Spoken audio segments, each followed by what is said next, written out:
Hello दोस्तों, आप सभी का स्वागत है आपके अपने YouTube channel SSC exam pro में, जो भारत को महंगे कोचिंग के फीसें मुक्त कराने के उद्देश्य से बनाया गया है।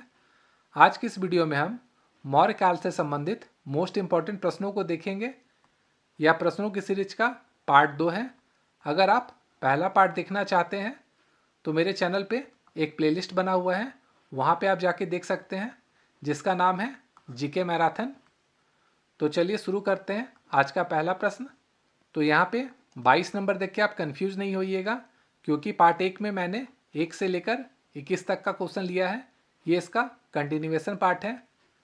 तो पार्ट 2 का पहला प्रश्न है, निम्नलिखित में किस शहर में अशोक के शिलालेख नहीं है। ये बहुत ही इंपॉर्टेंट क्वेश्चन है। इसका आंसर होगा ऑप्शन नंबर सी, पाटलिपुत्र। अगला प्रश्न है, अर्थशास्त्र का लेखक समकालीन था। तो इसका आंसर है ऑप्शन नंबर बी, चंद्रगुप्त का। आपको कमेंट में बताना है अर्थशास्त्र के लेखक कौन थे। प्रश्न है, नंद वंश के पश्चात मगध पर राजवंश ने शासन किया था। तो इसका आंसर है ऑप्शन नंबर ए, मौर्य। अगला प्रश्न है, मौर्य काल में शिक्षा का सर्वाधिक प्रसिद्ध केंद्र था। तो इसका आंसर है ऑप्शन नंबर सी, तक्षशिला। अगला प्रश्न है, मेगास्थनीज की पुस्तक का नाम क्या था। ये काफ़ी इंपॉर्टेंट क्वेश्चन है, हर एग्जाम में पूछा जाता है। तो इसका आंसर है ऑप्शन नंबर डी, इंडिका। अगला प्रश्न है, जिसके ग्रंथ में चंद्रगुप्त मौर्य का विशिष्ट रूप में वर्णन हुआ है, वो कौन सा है। तो इसका आंसर है ऑप्शन नंबर सी, विशाखदत्त। अगला प्रश्न है, वह स्रोत जिसमें पाटलिपुत्र के प्रशासन का वर्णन उपलब्ध है, वो कौन सा है। तो इसका आंसर है ऑप्शन नंबर सी, इंडिका। अगला प्रश्न है, अशोक के शिलालेखों में प्रयुक्त भाषा है।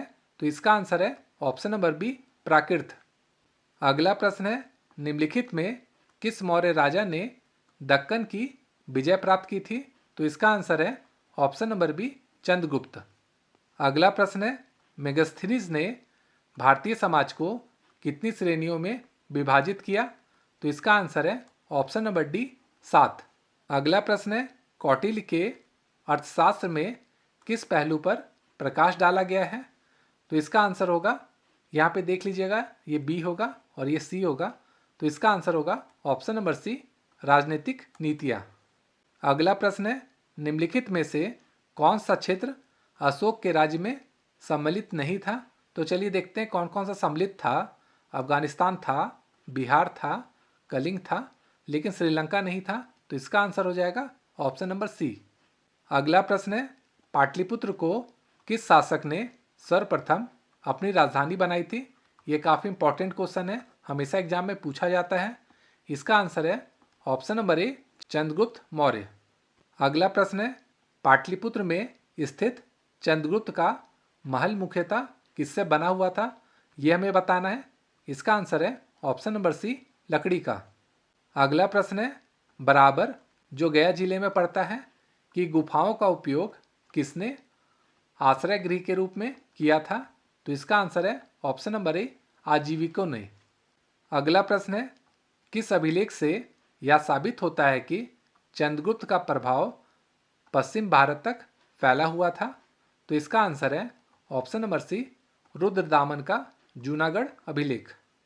अगला प्रश्न है, केवल वह स्तंभ जिसमें अशोक ने स्वयं को मगध का सम्राट बताया था, वो कौन सा है। ये भी काफ़ी इंपॉर्टेंट क्वेश्चन है। इसका आंसर है ऑप्शन नंबर डी, भाद्रु स्तंभ। अगला क्वेश्चन शुरू करने से पहले आपसे अनुरोध रहेगा कि अगर आपको मेरी वीडियो पसंद आती है तो वीडियो को लाइक कीजिएगा और एक प्यारा सा कमेंट करना भी नहीं भूलिएगा। मैं हर कमेंट का जवाब दूंगा। अगला प्रश्न है, प्रथम भारतीय साम्राज्य स्थापित किया था, किसने किया था, यह हमें बताना है। तो इसका आंसर है option number A, Chandragupta Maurya द्वारा। अगला प्रश्न है, उत्तरांचल में अशोक का एक शिलालेख स्थित है, वो कहाँ पर है, वो हमें बताना है। इसका आंसर है ऑप्शन नंबर बी, कालसी में। अगला प्रश्न है, सांची का स्तूप किसने बनवाया था। ये भी काफ़ी इंपॉर्टेंट क्वेश्चन है।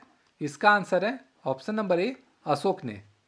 अगला प्रश्न है, अशोक के शिलालेखों को पढ़ने वाला प्रथम अंग्रेज कौन था। ये काफ़ी इंपॉर्टेंट है, बीपीएससी में भी पूछा गया है, एसएससी में भी पूछा गया है और यूपीएससी में भी पूछा गया है। तो इसका आंसर है ऑप्शन नंबर डी, जेम्स प्रिसेप। तो दोस्तों क्या था पार्ट 2, आगे का पार्ट अगले वीडियो में आएगा। तो चैनल को लाइक, शेयर और सब्सक्राइब जरूर करें। Thank you.